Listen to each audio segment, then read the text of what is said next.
Hi dear students, आज हम अपने इस वीडियो में देखने वाले हैं आंशिक भिन्न द्वारा समाकलन, जो कि ये इससे रिलेटेड हमारा भाग 2 होगा, जिसमें हम लोग क्वेश्चन नंबर जो है यह कह सकते हैं कि क्वेश्चन नंबर होगा तो सेकेंड, लेकिन ये सेकेंड टाइप का भी क्वेश्चन होगा, जो कि हमारा इससे रिलेटेड और भी जो क्वेश्चन मिलेंगे उन्हें हम इन्हीं के आधार पे आसानी से सॉल्व कर सकते हैं। तो हम इसमें हमें ये ध्यान रखना है कि जब भी इस तरह के क्वेश्चन दिए जाएंगे, जैसा कि हमने इससे रिलेटेड पार्ट फर्स्ट बनाया है, तो जो भी छात्र ना देखे हों तो पार्ट फर्स्ट को पहले देख लें और समझ लें, तो पार्ट सेकेंड बहुत ही आसानी से समझ में आएगा। तो ध्यान ये रखना है कि जो ये पार्ट सेकेंड है, इसमें थोड़ा सा चेंजिंग ये किया गया है कि यहाँ पे अंश तो कुछ उसी रूप में रहेगा, लेकिन यहाँ पे हर जो कि एक अलग ब्रैकेट में और यहाँ से ये अलग ब्रैकेट में, यहाँ पे जो भी लिखा रहेगा वह स्क्वायर के रूप में यहाँ पे लिखा रहेगा। यहाँ पे कोई भी इस तरह का फार्मूला नहीं बनेगा, जैसे कि कहीं कहीं आ जाए x-1 का होल स्क्वायर, तो वहाँ पे हमारा फार्मूला बन सकता है x-1 का होल स्क्वायर, कह सकते हैं कि a-b का होल स्क्वायर से तुलना कर सकते हैं, लेकिन इसमें ऐसा कोई भी फार्मूला नहीं बनने वाला है। तो जब भी इस तरह के फलन हमें देखने को मिल जाए, तो वहाँ पे जो हम अचर वैल्यू मानते हैं उसमें हम दो वैल्यू को जोड़ के एक साथ मानेंगे, एक के साथ यक्स गुणांक रखेंगे और दूसरे को स्वतंत्र रखेंगे। तो आइए क्वेश्चन को लगाते हैं और समझाते भी हैं कि कैसे क्या करना है। यहाँ से सबसे पहले इंटीग्रेशन सिंबल और dx को हटा के लिखेंगे, तो यहाँ से लिखेंगे हो जाएगा हमारा यक्स माइनस एक बटे यहाँ से यक्स प्लस एक और यहाँ से यक्स स्क्वायर प्लस एक बराबर। अब यहाँ से लिखेंगे एक अचर वैल्यू को हमने मान लिया a बटे में ये पहले वाले ब्रैकेट के लिखेंगे तो यक्स प्लस एक, फिर यहाँ से बीच में प्लस का सिंबल देंगे और यहाँ से जो अब वैल्यू मानेंगे इसके लिए, तो यहाँ स्क्वायर है, तो जब स्क्वायर है तो यहाँ से दो वैल्यू को साथ में मानेंगे, पहले वाले के साथ यक्स गुणांक रखेंगे, दूसरे वाले को स्वतंत्र रखेंगे और बटे में इसको रख देंगे यहाँ से यक्स स्क्वायर प्लस का 1। इस तरह से यहाँ से आ जाएगा। अब यहाँ पे करना क्या होगा, तो यहाँ पे हमें जो हर दिया होगा उसका लसन निकालना होगा और इस वाले पार्ट को इसी तरह से हम उतार के रख लेंगे x-1 और यहाँ से यक्स प्लस एक यक्स स्क्वायर प्लस एक बराबर। यहाँ से इसका एलसीएम लेंगे, एलसीएम का मतलब होता है लस, तो यहाँ से इसका लस जब लेंगे तो यही आ जाएगा यक्स प्लस एक और यक्स स्क्वायर प्लस एक, इस तरह से आ जाएगा। अब यहाँ से पहले वाले जो यहाँ से कह सकते हैं कि अंश बटे हर तो भिन्न ही हो गया, तो यहाँ से पहले वाले भिन्न से जो यहाँ पे हर दिया गया है इस हर से इसमें भाग देंगे, तो भाग इस तरह से दिया जाएगा। यहाँ थोड़ा साइड में हम बता दे रहे हैं कि यक्स प्लस एक और यक्स स्क्वायर प्लस एक में भाग देंगे किससे, यक्स प्लस एक से, तो यहाँ से इसमें इससे भाग दे रहे हैं तो यक्स प्लस एक कैंसिल हो जाएगा, बचेगा यक्स स्क्वायर प्लस 1। इसका हम a यानी अंश में गुणा करेंगे, तो यहाँ से हो जाएगा a ब्रैकेट में यक्स स्क्वायर प्लस 1, फिर यहाँ पे प्लस है प्लस रखेंगे। अब इसी तरह से हम b वाले के हर से भाग देंगे, तो यहाँ बी एक्स प्लस सी का हर एक्स स्क्वायर प्लस 1 है, तो यहाँ से कैंसिल हो जाएगा यक्स स्क्वायर प्लस का 1, तो यहाँ से बचेगा कितना यक्स प्लस का 1, तो यहाँ से हो जाएगा बी एक्स प्लस सी, इसे एक ब्रैकेट में कर लेंगे या तो ब्रैकेट के बाहर भी रख सकते हैं और यहाँ से बचा यक्स प्लस 1, इस तरह से आ जाएगा। अब यहाँ से देखें तो ये हर और ये हर आपस में हो जाएंगे कैंसिल आउट। अब यहाँ से बचेगा हमारा यक्स माइनस एक बराबर, यहाँ से इसका मल्टीपल कर देंगे तो a का एक्स स्क्वायर में ए एक्स स्क्वायर प्लस, अब a का एक में गुणा करेंगे तो a हो जाएगा, फिर यहाँ से रखेंगे प्लस है तो प्लस। अब यहाँ से बी एक्स का बारी बारी से एक्स प्लस एक, यानी इस ब्रैकेट के पहले वाले अवयव का सेकेंड वाले ब्रैकेट के बारी बारी से एक एक अवयव में गुणा कराएंगे, तो बी एक्स का एक्स में कराएंगे तो हो जाएगा बी एक्स स्क्वायर, फिर यहाँ पे प्लस, यहाँ पे देखें तो प्लस, फिर बी एक्स का एक में गुणा करेंगे तो बी एक्स, फिर यहाँ पे प्लस है तो यहाँ रखेंगे प्लस। अब सी का एक्स में गुणा करेंगे तो सी एक्स, फिर यहाँ पे भी प्लस यहाँ पे भी प्लस, तो यहाँ से आ जाएगा प्लस। अब c का एक में गुणा करेंगे तो यहाँ से आ जाएगा c। अब हमने इतना कर लिया। अब जो हमारे समान गुणांक वाले हैं, जैसे कि यहाँ एक्स स्क्वायर यहाँ पे भी एक्स स्क्वायर, इनको एक साथ करेंगे तो यहाँ से हो जाएगा यक्स माइनस एक बराबर a x square plus b x square. फिर यहाँ से अब यक्स वाले को एक साथ करेंगे, यहाँ बी एक्स है और यहाँ पे सी एक्स, तो प्लस यहाँ से बी एक्स प्लस सी एक्स प्लस, अब अचर वैल्यू जिसमें एक्स नहीं है तो जैसे ए हो गया और सी, तो इसे एक साथ लिखेंगे ए प्लस सी। अब यहाँ पे देखेंगे कि इसमें कुछ कॉमन होगा तो उसे कॉमन कर लेंगे।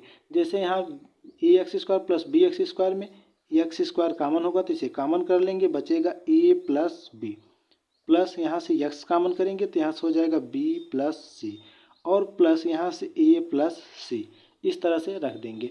अब जैसा कि हमने कल भी बताया था सेकेंड वाले रूल के अनुसार कि यहाँ पे गुणांकों की हमें तुलना करनी पड़ती है, तो यहाँ से लिखेंगे कि हम समान गुणांकों की क्या करेंगे, तुलना। तो यहाँ से समान गुणांकों की तुलना करने पर, अब यहाँ से जो हमारे गुणांक बराबर होंगे उनकी हम तुलना करके मान को ज्ञात कर लेंगे।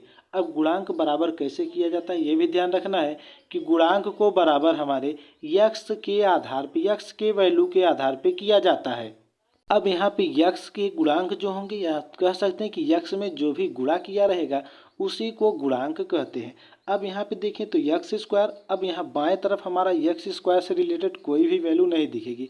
जब कोई भी वैल्यू नहीं दिखेगी तो हमें इसका तुलना करना है, तो हम वहाँ से जीरो के रूप में मान सकते हैं, अर्थात इस तरह से लिख सकते हैं zero x square plus x और ये माइनस का 1 बराबर यहाँ से x square a plus b plus यहाँ से x b plus c plus a plus c, इस तरह से लिख के कर सकते हैं। अब यहाँ से यक्स स्क्वायर से एक्स स्क्वायर कैंसिल होगा तो बचेगा क्या, जीरो। तो कह सकते हैं कि ए प्लस बी बराबर हमारा क्या आ जाएगा, जीरो, क्योंकि यक्स स्क्वायर से यक्स स्क्वायर कैंसिल, इसका तुलना इससे होगा तो ये यक्स स्क्वायर से कैंसिल। यहाँ थोड़ा साइड में रफ के रूप में भी बता दे रहे हैं, यहाँ पे समझ लेना, ये कट इसलिए कर दिया क्योंकि रफ कार्य के लिए बता रहे हैं। तो जैसे जीरो यक्स स्क्वायर बराबर यहाँ से x square a plus B, इस तरह से यहाँ से रख देंगे। तो यहाँ यक्स स्क्वायर से यक्स स्क्वायर कैंसिल हो जाएगा तो बचेगा ए प्लस बी बराबर में क्या, जीरो। तो यही हमने यहाँ पे लिखा है, इसे मान लेंगे इक्वेशन नंबर फर्स्ट। इसी तरह से इसकी तुलना करेंगे तो बी प्लस सी, यहाँ से यक्स और यहाँ से यक्स, तो यहाँ से हो जाएगा बी प्लस सी बराबर, जब यक्स से यक्स कैंसिल होगा तो बचेगा कितना, एक बचेगा। यहाँ से इसे मान लेंगे इक्वेशन नंबर सेकेंड।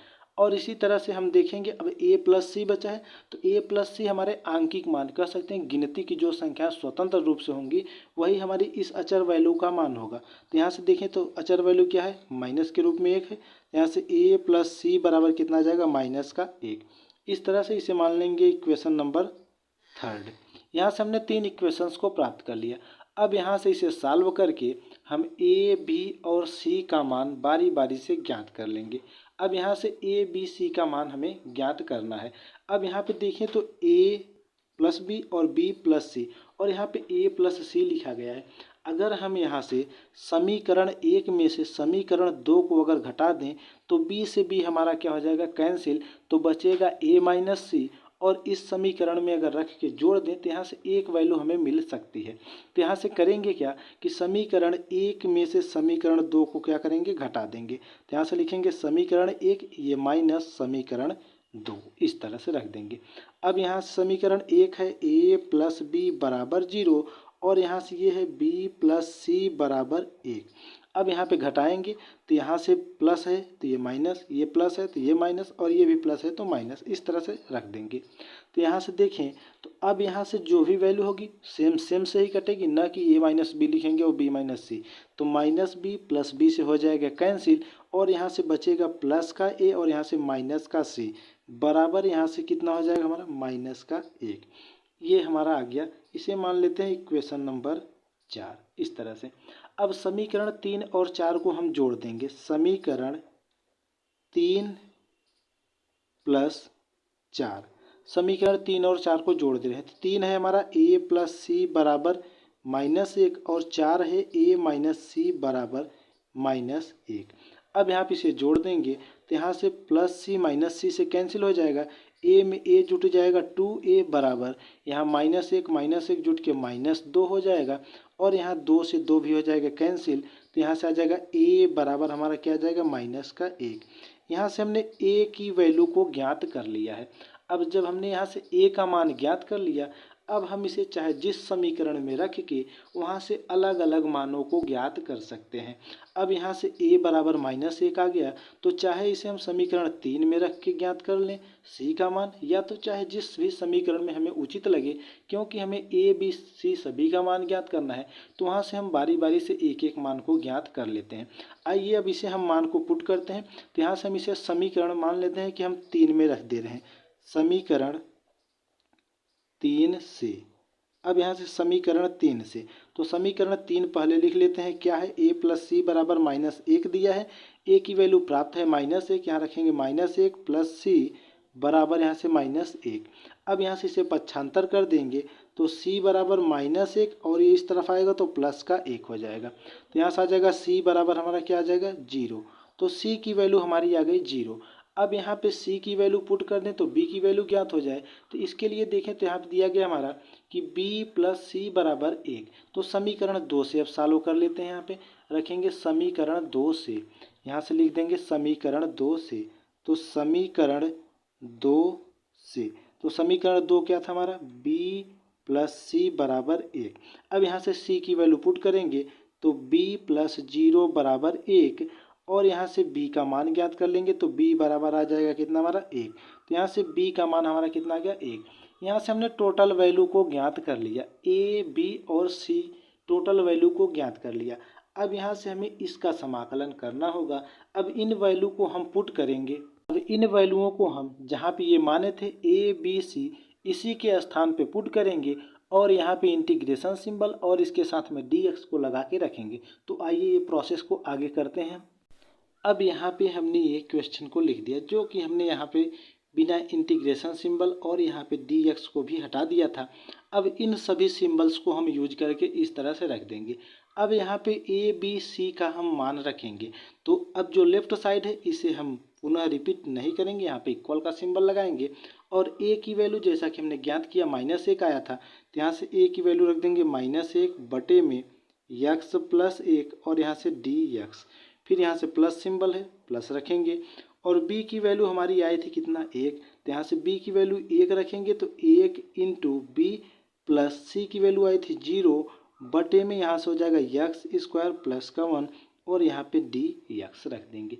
अब यहाँ से इसे सॉल्व करेंगे तो ये एक बार पुनः रिपीट करते हैं, -1 बटे x प्लस 1 और dx प्लस, यहाँ से जब इसे सॉल्व करेंगे तो 1 का b में गुणा हो जाएगा, तो यहाँ से यहाँ x होगा क्योंकि b की वैल्यू हमने 1 रख दी, यहाँ x होगा। 1 का जब x में गुणा करेंगे तो x ही बचेगा और ये 0 जोड़ देंगे तो x ही आएगा, तो यहाँ से हो जाएगा x बटे में x² प्लस 1 और यहाँ से dx।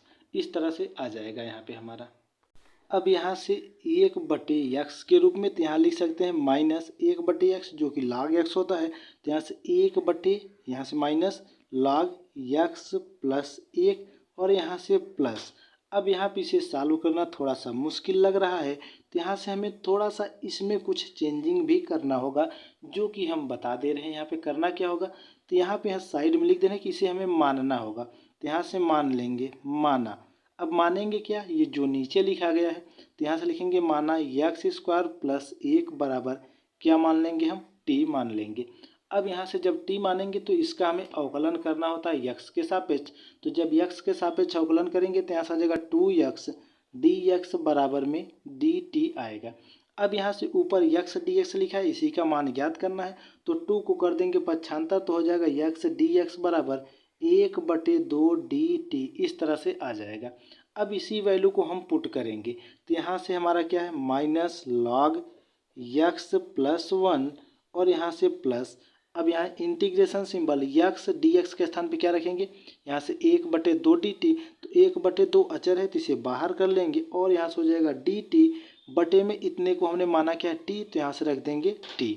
अब यहाँ से इसे सॉल्व कर लेंगे तो यहाँ से आ जाएगा -log x प्लस 1 प्लस 1/2, तो 1/x के रूप का है तो 1/x के रूप का होता है तो log x, तो यहाँ से लिखेंगे log, अब x तो है नहीं तो यहाँ पे t है तो t और प्लस का c, क्योंकि समाकलन कर रहे हैं तो प्लस c तभी यूज करेंगे जब हम संपूर्ण का समाकलन कर लेते हैं, तो लास्ट में प्लस c को यूज करते हैं।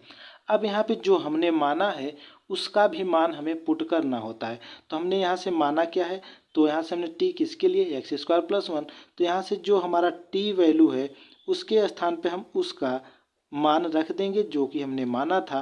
तो यहाँ से minus log x plus 1 plus 1/2 log, अब टी के स्थान पे रखेंगे क्या, तो एक्स स्क्वायर प्लस का 1 और ये प्लस का आ जाएगा c। तो ये हमारे इस क्वेश्चन का आंसर होगा। तो आई होप आप लोगों को अगर वीडियो अच्छी लगी हो तो चैनल को सब्सक्राइब जरूर कीजिएगा और साथ ही साथ बेल के आइकन को ज़रूर दबाइएगा और अपने दोस्तों को भी इस वीडियो का लिंक ज़रूर से ज़रूर शेयर कीजिएगा। अब मिलते हैं हम अपने नेक्स्ट वीडियो में नेक्स्ट क्वेश्चन के साथ, जो कि हमारा टाइप थर्ड होगा, जो कि आंशिक भिन्न से ही रिलेटेड टाइप थर्ड होगा, जिसमें हम लोग अलग क्वेश्चन को देखेंगे कि जो कि हमारे तीसरे पार्ट का होगा, कह सकते हैं कि भाग 3 में बनाया जाएगा। तो मिलते हैं अपने नेक्स्ट वीडियो में, तब तक के लिए धन्यवाद। जय हिंद, जय भारत।